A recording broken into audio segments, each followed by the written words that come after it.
As we all know, tomorrow is the big final Team Affinity Finest content drop. I hope you guys have at least a majority of your vouchers done. I have all 30, of course. I've had all 30 since the Neon content update. But yeah, I mean, it's going to work exactly how it did for the All-Star Game voucher thingy. You go to collections. I'm sure there will be a finest one, and you just collect your vouchers for your cards. But yeah, today, so they've already revealed all 30 of the cards, and they've revealed attributes on 11 of them. So we're going to go over it all today.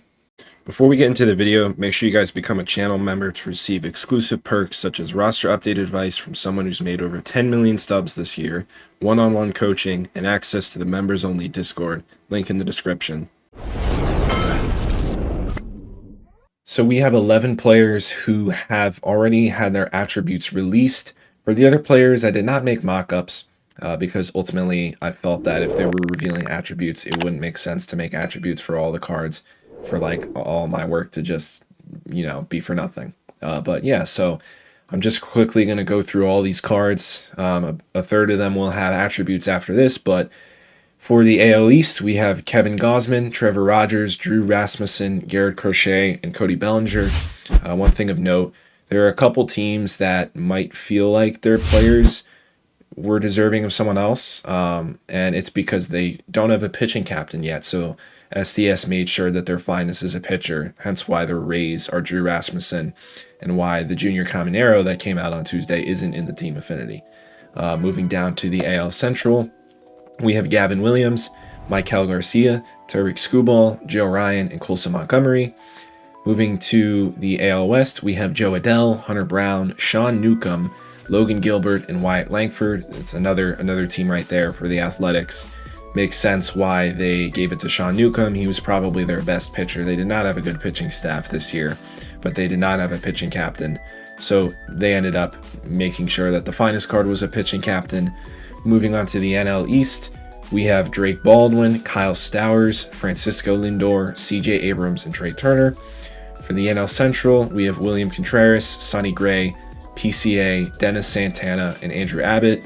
And then for the NL West, we have Corbin Carroll, Andy Pajes, Logan Webb, Nick Pivetta, and Jimmy Herget. So the first of the 11 attributes that they revealed were of Tariq Skubal from the Detroit Tigers. And I gotta say, Tariq Skubal is the best pitcher in the MLB. He's gonna win his second straight Cy Young. And they are disrespecting him on contract negotiations. But from my experiences, I feel like Skubal isn't as good of a pitcher in Diamond Dynasty as he is in real life. I'd be interested to see how this 99 does. I did not play MLB The Show 24 past July, so I think he got a 99. I assume he did, but I never used him. So yeah, and I mean, it's another opportunity for him, but it's just the way that his pitch mix is and the way that his it's hard to explain. But who knows? Maybe he will be a very good card, but just on paper attributes-wise, he's amazing. 120 hits per 9, 125 pitching clutch with 99 velocity. He'll definitely have outlier on the four-seam. Moving on to the Cleveland Guardians, we have Gavin Williams, who was he was the highlight of their rotation this season. Four-seam slurve, sweeper, cutter, sinker. So interesting that he has a slurve and a sweeper, but no changeup. I would have much rather have one of those pitches be a changeup. But regardless, he still has good pitches. He throws super hard. He has 120 hits per 9, 125 pitching clutch. Obviously, we can't see the control and the break on the pitches yet because these are all screenshots that they posted. But the 77 walks per 9 and the 76 control doesn't really seem like a good sign for his control on his 5 pitches. Moving on to the Kansas City Royals, we have Maikel Garcia. I thought this was going to be Bobby Witt, but it pretty much confirms that Bobby Witt is going to be somewhere else, maybe in the collection, maybe in the program that's coming out on Tuesday. Who knows? He's definitely going to get a finest. But Maikel Garcia will be the Team Affinity finest for the Royals, who 117, 125 contact, 125 vision, 110 clutch, with 99 fielding, 96 reaction, and he can steal bases for a third baseman. It's all great, but the power numbers are pretty low, being 95 and 94, and obviously this card is going to be able to survive. But I just feel like there are going to be so many other third basemen, let alone just in this Team Affinity program, that are going to be better. Moving on to the Twins, we have Joe Ryan. So he is four-seam splitter, sweeper, slider, sinker Pretty solid pitch mix, doesn't throw too hard, doesn't have the best Ks per nine, but he has solid hits per nine in pitch and clutch. I've never really seen anyone use a Joe Ryan card in ranked, but maybe this will be the one that does it. The walks per nine looks very high, so he'll probably have good control. Moving on to the Angels, we have Joe Adell, who finally broke out and had a great year, especially in the power aspect, as you can see. 125 for both powers. He also has 125 contact versus lefties and 120 clutch, and he is good enough contact versus righties. Defensively, he's not amazing, but he'll be able to survive in the outfield with 84 speed and a decent arm. The vision is a little low at 88. That's the one thing that concerns me with this card, but everything else seems great. Moving on to the Texas Rangers, we have Wyatt Langford. Now, I originally thought that this was going to be Jacob deGrom, and then I saw that Jacob deGrom was a World Series reward, so I knew that it wasn't going to be him, and I knew it was going to be Wyatt Langford, just given their roster and their season and the players that already have a 99. Wyatt Langford is an outfielder, 102, 110 contact, 120, 110 power, 113 clutch. Not the best vision, but outside that, everything else is pretty solid. Defensively, he is elite 99 fielding with 95 reaction and a good arm, and he has good speed. This card is very good at pretty much everything, but I don't think he's like elite at anything except power versus righties. Moving on to the Astros, we have Hunter Brown, four-seam sinker, knuckle curve, circle change, cutter. So a good pitch mix. You know, he throws very hard. He has the sinker, he has the cutter, he has the changeup. I would have really liked if the knuckle curve was like a sweeper or a slider. I just don't like curveballs in this game. But ultimately, 115 hits per nine, 114 clutch is going to be definitely good enough. 106 Ks per nine. Would have liked that to be a little higher, but that's definitely good enough to survive. Probably the best pitcher we've seen thus far. Moving on to the National League, let's start with the Braves and Drake Baldwin. A great rookie year for Drake Baldwin. He's probably going to win Rookie of the Year, either him or Cade Horton from the Cubs. But, you know, catcher card, he is not a switch hitting catcher, which we do have a lot of.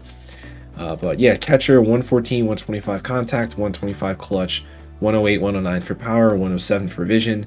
This card is going to be great for Braves theme teams, and he'll probably be catchers in some lineups. I just feel like there are already some endgame catchers that are better.